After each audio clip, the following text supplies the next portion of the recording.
I worked at a newspaper in South Korea for about 2 months in the summer.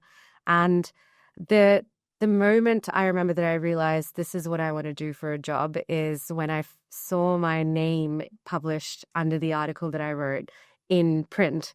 Now I think people pick up the newspaper less, but this was like 2013 maybe. Okay. And my first article came out in print, and I ran to the newspaper stand to pick it up and read it and see it in the flesh. And I think that thrill that came, every journalist I know feels that thrill when they see their sort of byline with their article and the work that they've done. So I think for me, that was a really cool feeling. And I thought, you know what, this feels like something that I want to do more of.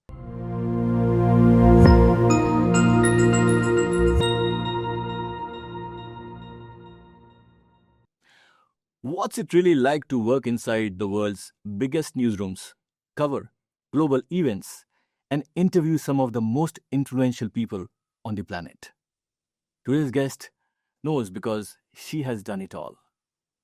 Today we are joined by award-winning journalist Astha Rajvanshi, a storyteller whose work has appeared in the New York Times, Times Magazine, and Reuters, NBC News, National Geographic, and more.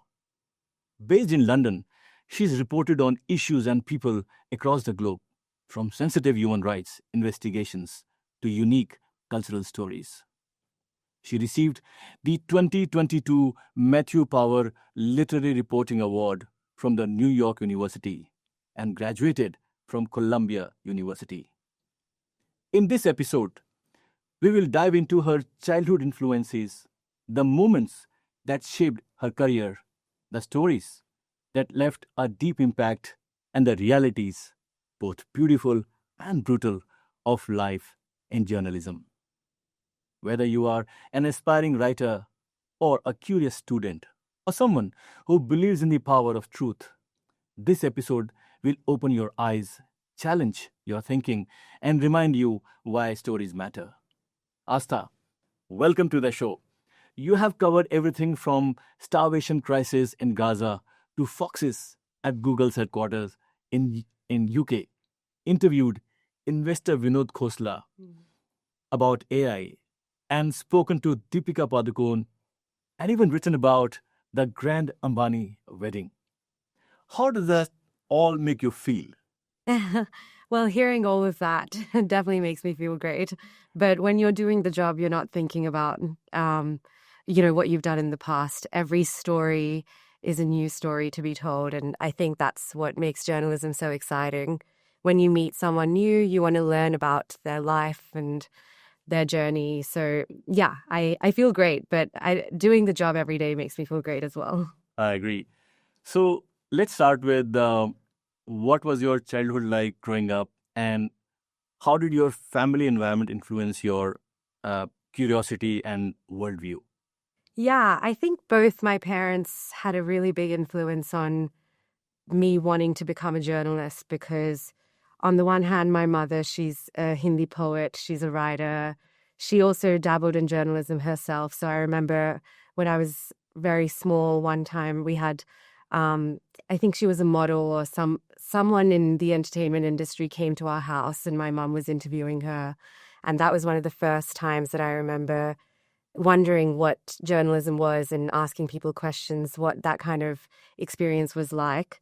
And my dad is in the Merchant Navy, so we were actually sailing with him a lot on the ship and joining him on work trips. And I think seeing the world through his experiences also made me so curious about what else was out there in the world. And yeah, I think both of those combined led to this point where I wanted to become a journalist.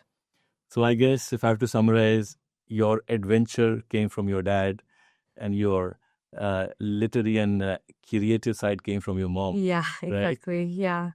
So who were your role models, the writers or, other poets or whoever else who motivated you to become a journalist, and, keen to know about that?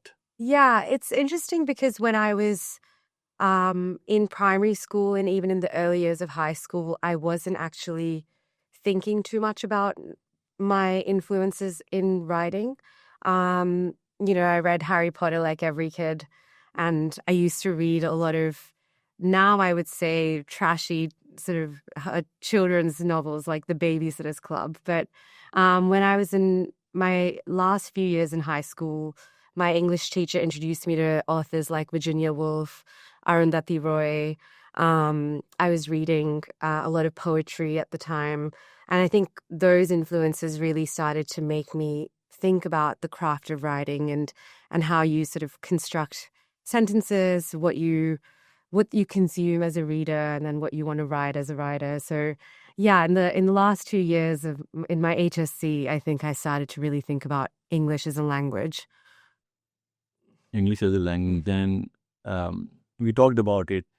I believe that you made a profound statement that, even if you write one sentence a day, write it. Yeah. It is phenomenal because it's an art that cannot come one fine day. You got to keep practicing, and at some point you realize, yes, I think you are moving in the right direction. Yeah. So looking back, were there any early signs in your childhood that hinted that you'll someday be telling powerful stories to the world? Yeah, I mean, I didn't know for sure that I wanted to be a journalist until really it was time to choose a degree for university. But I remember I would do really well in English. And like lots of Indian kids in Sydney, my parents put me in tutoring. And when I was doing tutoring, the one thing that I would always get as good feedback was you write really great stories, you're a really good writer. So I had that sort of affirmation growing up. And then in school, I also chose, without thinking much about it at the time, to edit the student magazine or the student newspaper. So I think those were probably the early signs, but I can confidently say that I didn't put two and two together until probably university. Okay. So you touched upon education. So I wanted to know that how was it growing up, and then how did you realize the goods and the bads of journalism? Were you exposed to that during your education period, or you discovered over a period of time? I definitely was not exposed to the sort of three-dimensional world of journalism, all of the good and the bad and the risks that you take. But I could sort of, I think early on, I could see that, it requires, the number one thing it requires is that you have to kind of put yourself out there. Going up to strangers and asking them questions is not something that is a very easy thing to do. And if you want to be a journalist, you have to kind of shed those inhibitions, and you just have to sort of go out into the field and ask people questions. So yeah, I kind of got that sense, but everything else came afterwards.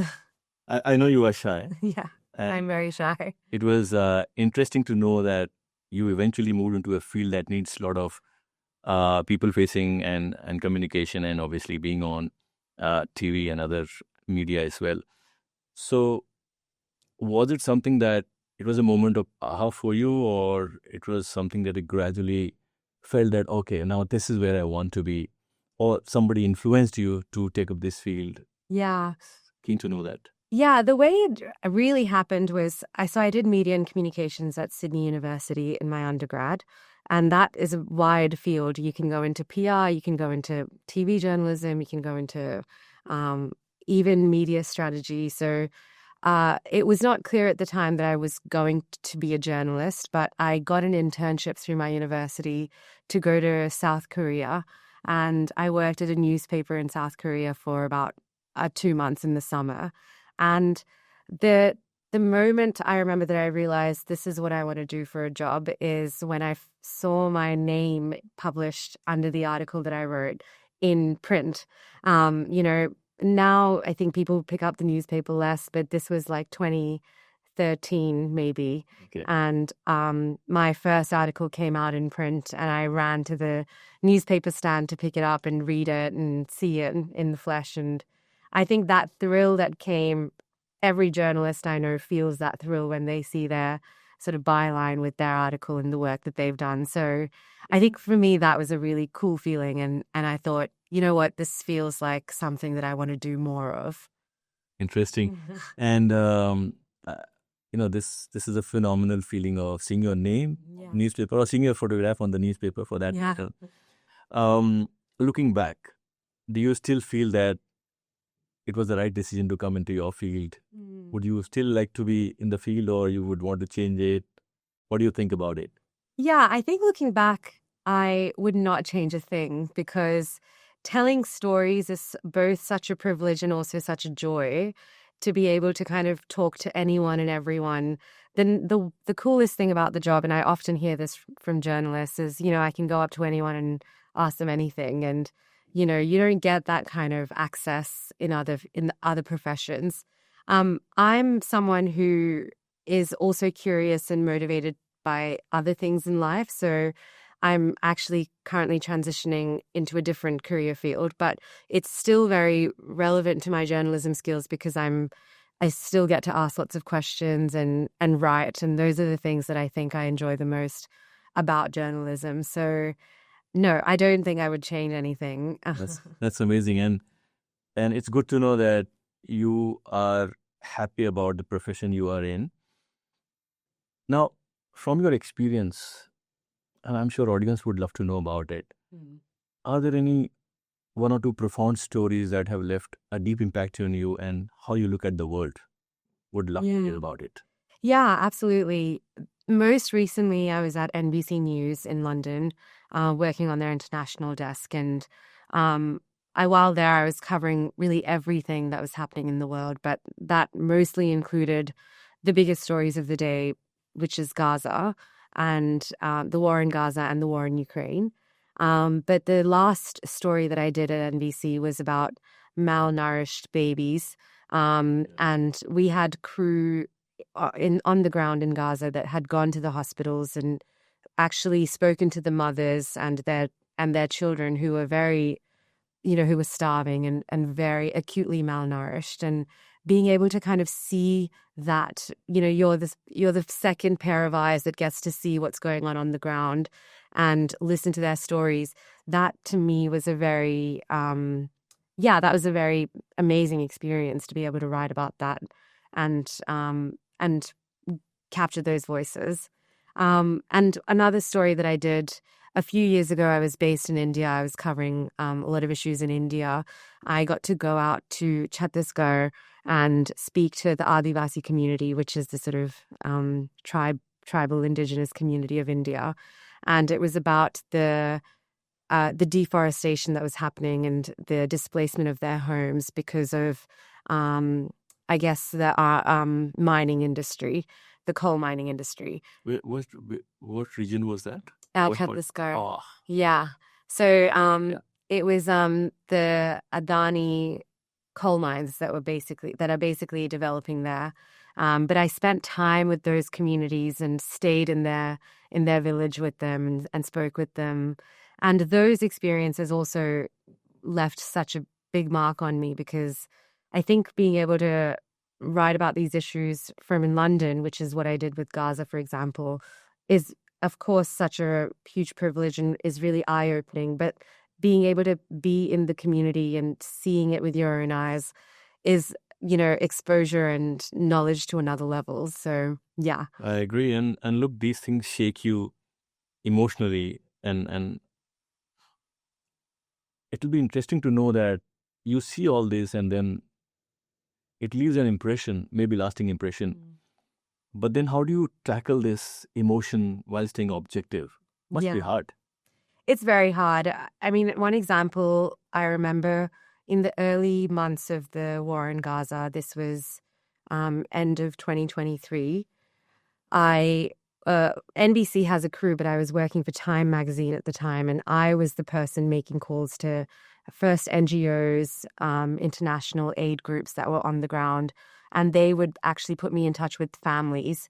So I remember I interviewed a bunch of pregnant women and new mothers who were at the time, I mean, not much has changed now, but at the time really struggling to get maternal care in the hospitals. And I had done so many interviews back to back with these women, and I could hear the bombs going off, and I could hear, the anguish in their voices. I remember after finishing those interviews, I kind of had to take a step back, and I said to my editor, it's been a really harrowing, last couple of hours doing these interviews, so I just need some time off. Luckily, a lot of newsrooms can see how journalists can get this kind of, proximate trauma from doing the work. So there is now a lot of awareness of the fact that, even journalists need to kind of take a step back Exactly. to be able to do their job properly. But the idea of objectivity is always really hard, I think, because people have such strong views on, lots of different political issues. For me, the way I see that question is, you have to put the facts out there to people. You have to tell them what you're hearing and what you're seeing and let people make their mind up for themselves, basically. I agree. On a lighter vein, what are some of the funny stories you have covered, and when you look back, you are like, oh, I also did that and I found it funny? Yeah. Is there anything you recall or you want to share? Yeah, I mean, you mentioned the Fox story. I loved doing that story. It was so Google is building up the longest building in London, which is not horizontal. It's not vertically tall. It's horizontally tall. But it's been taken over by foxes. So I got to go out there and I got to interview a couple of construction workers, and all of them said to me, we've signed NDAs, so we can't speak to you. And I said, all I want to know is if you've seen a fox. And even that, they didn't really want to say anything. So that was really, that was funny and that was fun. I have gotten to do, I've also gotten to go to Birmingham in the UK, where there's been a big trash problem. So the local council is not picking up the trash. So there's mountains and mountains of rubbish just collecting on the streets. Arguably, that's not the funnest story that I've done, but it's still, I think, a slice of life that, sometimes you don't get to see or do very often. I also, as you mentioned earlier, got to interview Deepika Padukone. I went to Mumbai, met her, and while we were doing the interview and we were sort of doing a photo shoot because she was on the cover of Time magazine, her husband kind of walked in, Ranveer Singh, so I got to interview him. And as part of that profile, I actually got to speak to Shah Rukh Khan on Zoom. And Nice. I love Deepika, but I think speaking to Shah Rukh, who I sort of grew up watching, was the highlight of that interview. Nice. Interesting. I also wanted to talk about what are the behind the scenes realities of journalism that people don't usually get to see. Yeah, I mean, it's a grueling profession. So, there's never really time to relax when you're covering, I guess, the world news, breaking news. So at NBC, where I was most recently, I was waking up at 5 a.m. and starting my workday at 7, and it was whatever was breaking in the world. I had to kind of just get on my computer and start writing about it.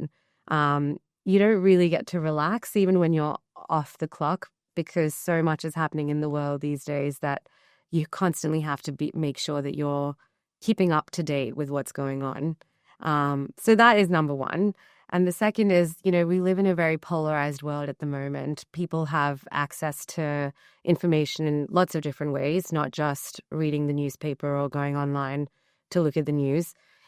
People watch YouTube videos, or they'll listen to influencers, or they'll go on TikTok. And I think the way that people get access to information is changing really quickly. So that brings up the question of trust, and can they, really trust what they're reading in the news?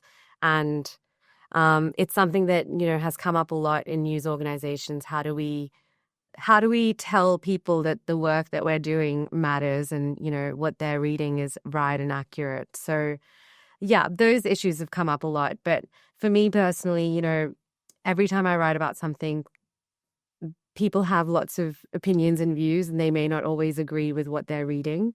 I think you have to really distance yourself from what people think, and just do your job, basically. Look, it's a pretty demanding and high pressure job. Yeah. So what is your strategy to deal with this pressure? Do you meditate, or how do you keep yourself sane? Because as you said, life is on a treadmill, Yeah. but then you got to figure out your own ways to keep yourself going. Yeah. What is your strategy? I mean, I really try to clock off when I'm not working. So I don't have social media. I actually don't read the news when I'm not working because it's the only way to keep myself sane. But I really enjoy nature. Like I like going on walks. I like to read books and not the news. And I watch a lot of TV. Like I watch a lot of crap TV actually to decompress. Reality TV, Netflix, whatever I can get my hands on. So yeah, lots of people have lots of different ways of decompressing, but for me, it's just the simple things in life that help me to relax, I guess. Nice. And what do you look for to keep yourself motivated? I think that is the toughest part, to keep that passion going every day. So Yeah. besides what you said, what are the other things that you do to? Yeah. I think, journalism is one of those unique professions that is a vocation rather than just a career or a job. So what I find with journalism is that if you're passionate about the work, there's never really a time where you're not feeling motivated to do it.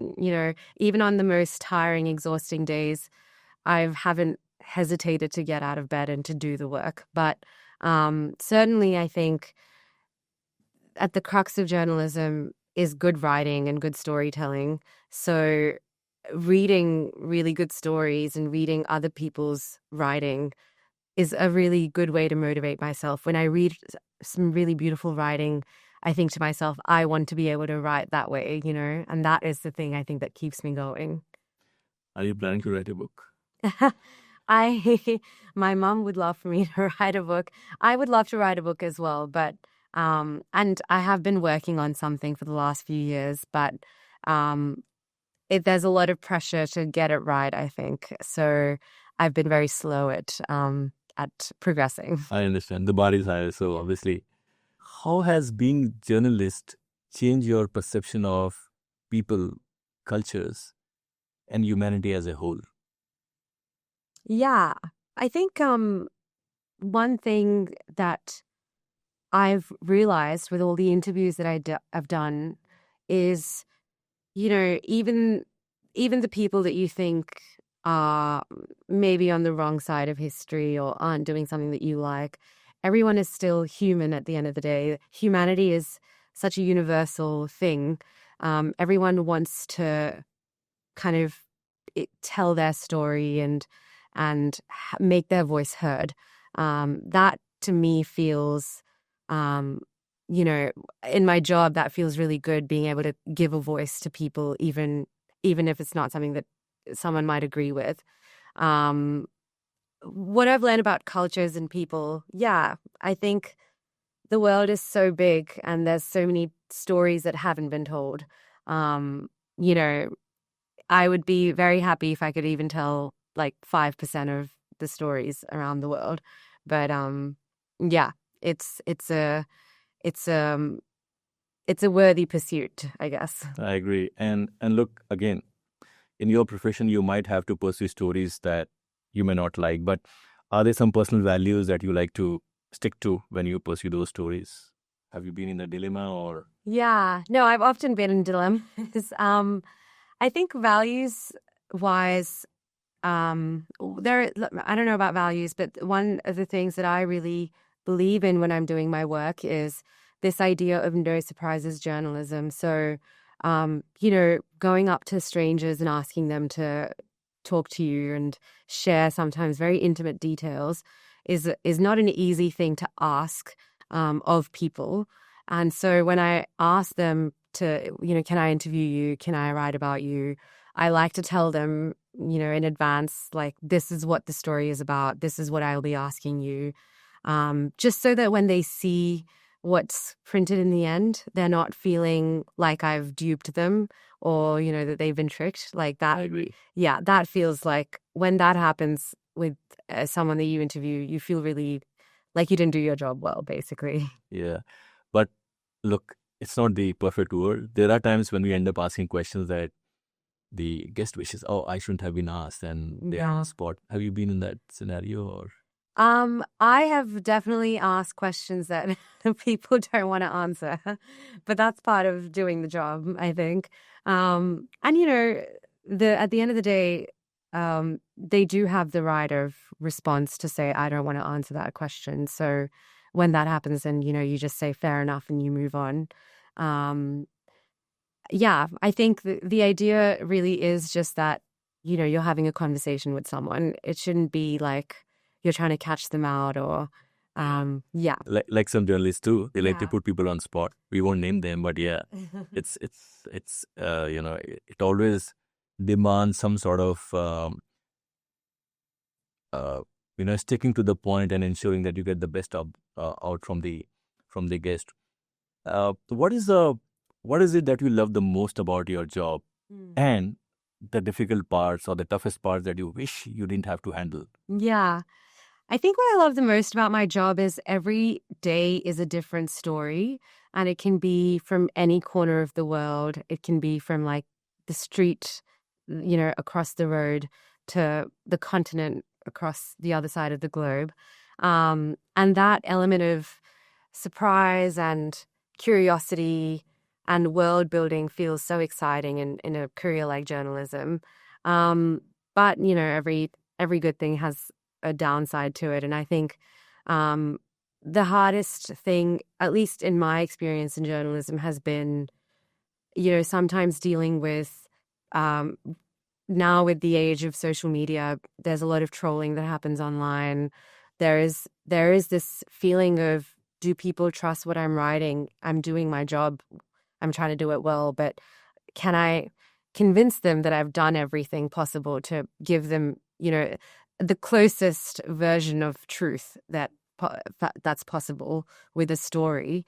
Yeah, I think that's a challenge. Obviously, the nitty-gritty of journalism is, you know, getting my deadline and meeting the deadline, making my editor happy, making my reader happy. And then even like the small craft things that come with journalism, like the way that you started an article and the way that you end it, the voices that you include, the interviews that you have to do, all of that takes a lot of time. But you know, you want to do the job well so that you don't feel like you've let yourself down more than anything else. So let's say when you started with the Korean news, right? Yeah. And then to the point with NBC News, how has it changed in terms of your preparation? Can I assume that initially you would rehearse a lot and then at some point it really came natural to you? Yeah. Did that happen? Yeah, to the extent that like when I'm having a conversation with someone that I'm interviewing, it's it definitely is conversational and not like, you know, question 1, question 2, question 3. But really the preparation is still key to a good interview. You still have to do your research and you still have to know what you're asking the person, especially when it comes to now these kinds of big world stories. You know, if I'm calling an analyst and asking them, you know, what do you think of Donald Trump's speech on Ukraine from yesterday? Do you think it's going to move the needle? That is not a conversation you can have just off the cuff. Like you have to kind of know your facts, and because you don't want to waste people's time either, you know. So I think the preparation has stayed the same from when I was back in, you know, a university student to now. Probably I'm doing more preparation now. But the nervousness has definitely calmed down over time and you feel more confident in yourself. Yes. Yeah, the more you do the work. Nice. Um, if there is one thing you could change about the media landscape, what would you do and why? That's a great question. I think a lot of media companies now, we're seeing this kind of both decline in both print and television, actually, because people are mostly getting their news from social media or like from their phones. But what it has meant is that a lot of newspapers, legacy media outlets, are now being bought by billionaires. So Jeff Bezos bought Washington Post. Time is owned by Mark Benioff. All of these, like, I guess, tech bros are buying out media companies, and it makes you wonder about the future of journalism. And are journalists going to be able to do their work with the independence and integrity that journalism is known for? So I think what I would change about the industry is, even if these people want to buy the outlets, just giving the freedom to journalists. We're seeing like less and less correspondents be on the ground. We don't, companies just don't have the money anymore to send people to different corners of the world to report. A lot of the work that I was doing on international news was done from my desk in London. So I think being able to send journalists out in the world to cover these stories is so important, because you don't get to see the reality on the ground unless you're there, and unless you get to experience it. And if there's a way to continue doing that, that would be great. So that's interesting, because that brings me to the obvious question that because the media outlets are bought by, the rich, the who's, does that make it a biased news? So do they influence what is coming out to the audience?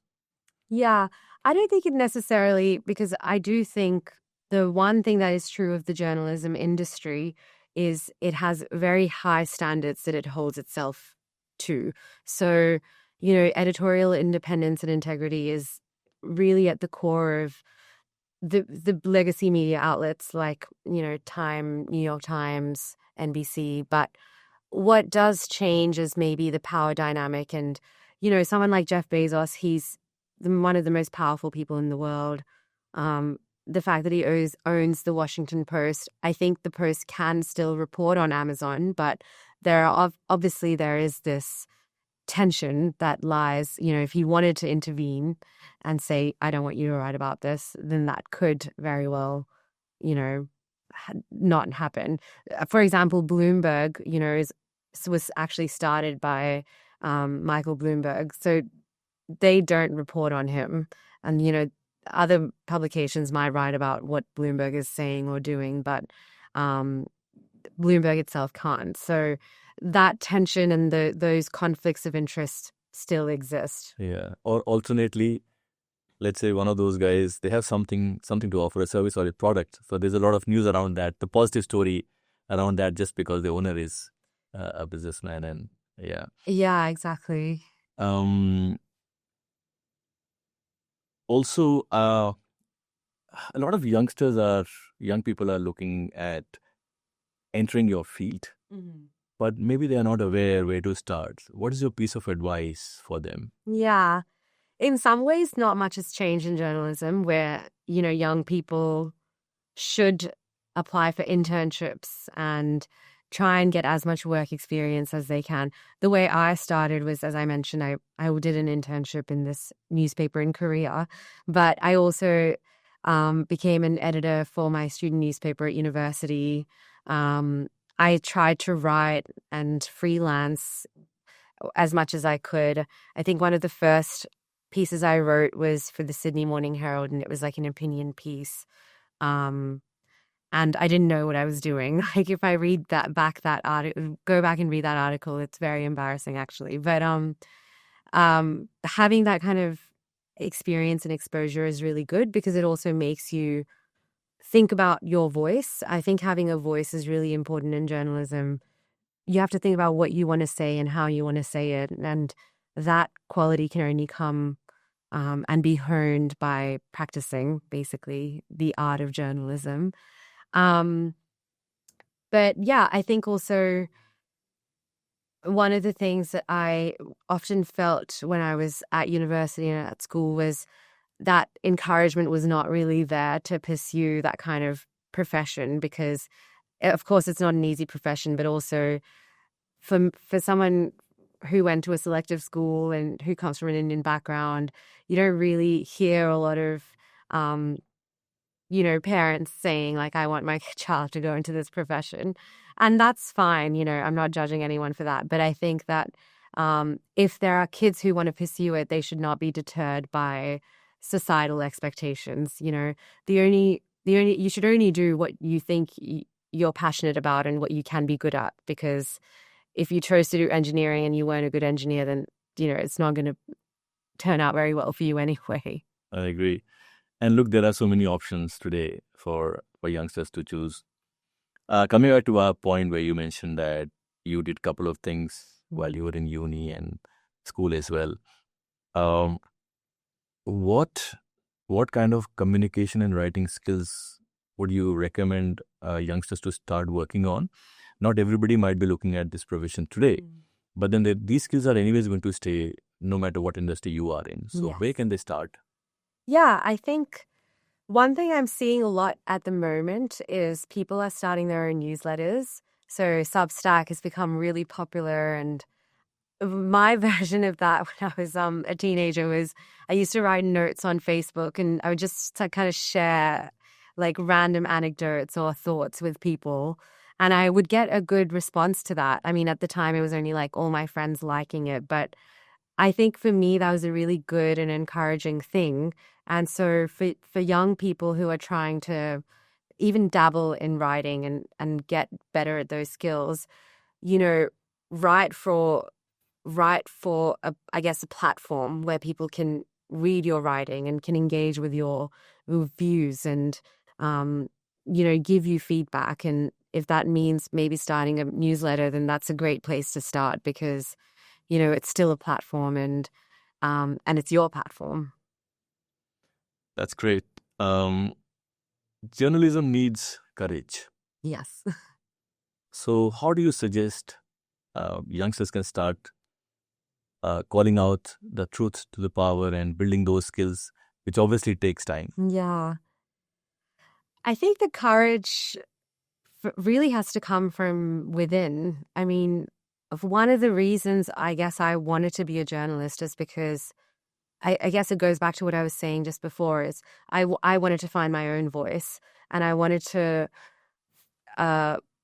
find a way to articulate how I felt about whatever was happening in the world.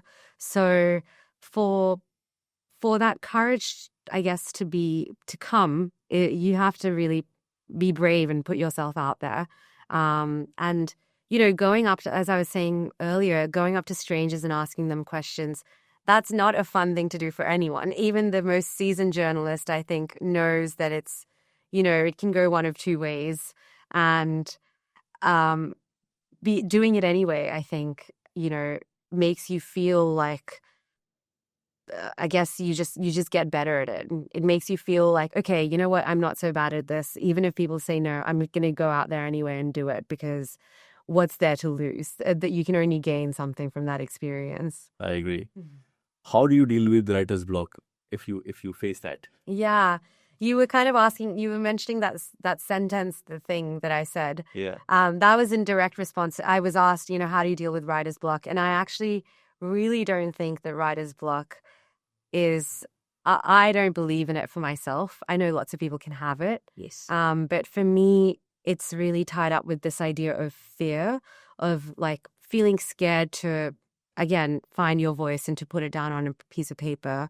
So for me, really, it's writing that one sentence. Even if when I'm stuck on an article and I'm like, how do I put this all together? I've got 6 interviews with 6 different people, and there are all these different ideas that I want to articulate and have in one piece.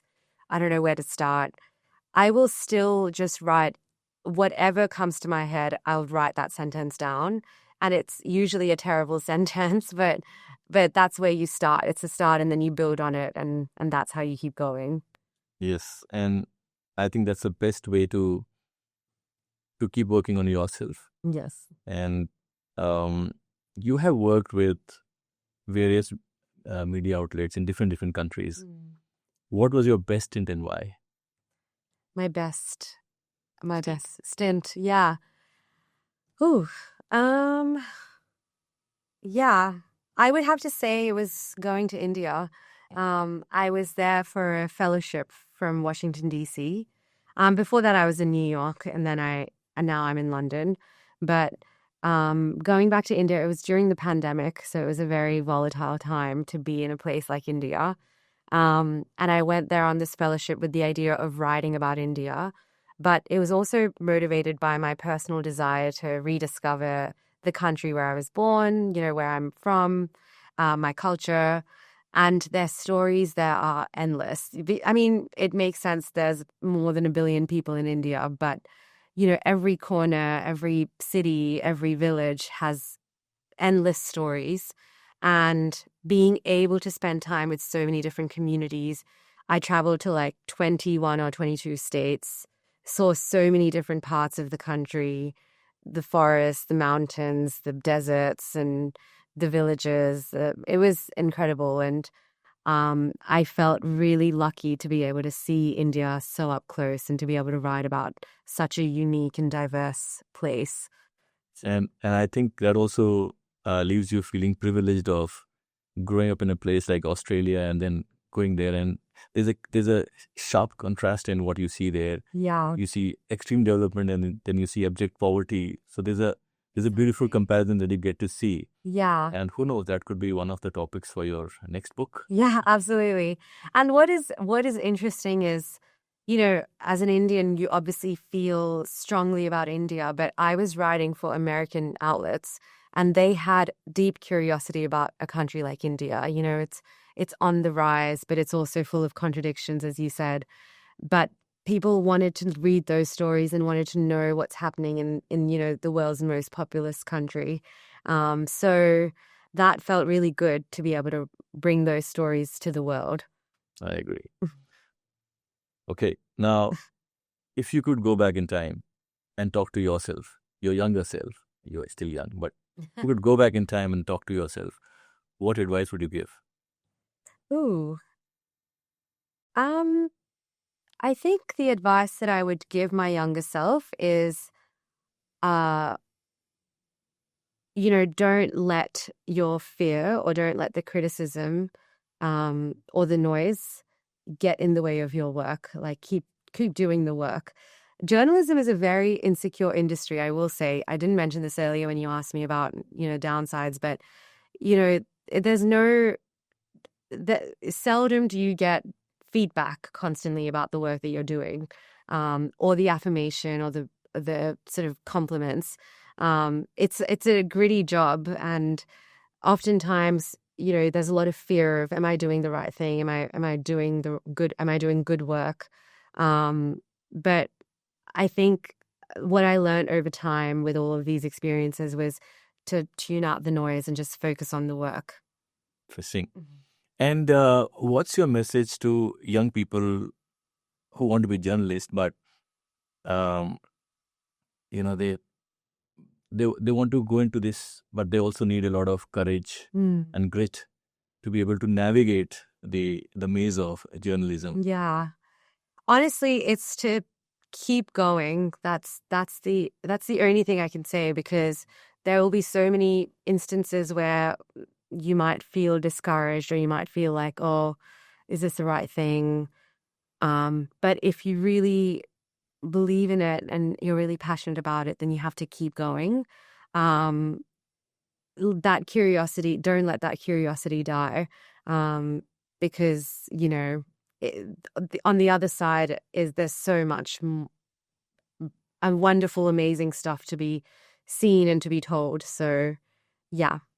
Astha, thank you for taking our time to share the stories of behind the scenes of journalism, for sharing not just the headlines, but the heart, grit, and the values that drive your work. To our listeners, let this be your reminder that courage is not the absence of fear, but the choice to keep asking questions, keep seeking truth, and keep telling stories that matter. Whether you want to be a journalist or simply a more informed and empathetic human being, the skills we spoke about today, curiosity, resilience, and clear communication, will serve you for life. If this episode inspired you, share it with a friend or family members. Let's encourage more young voices to join the conversation. Don't forget to subscribe to Rack the Brain on YouTube and your favorite podcast platforms. Until next time, stay curious, stay courageous, and never stop learning. Thank you.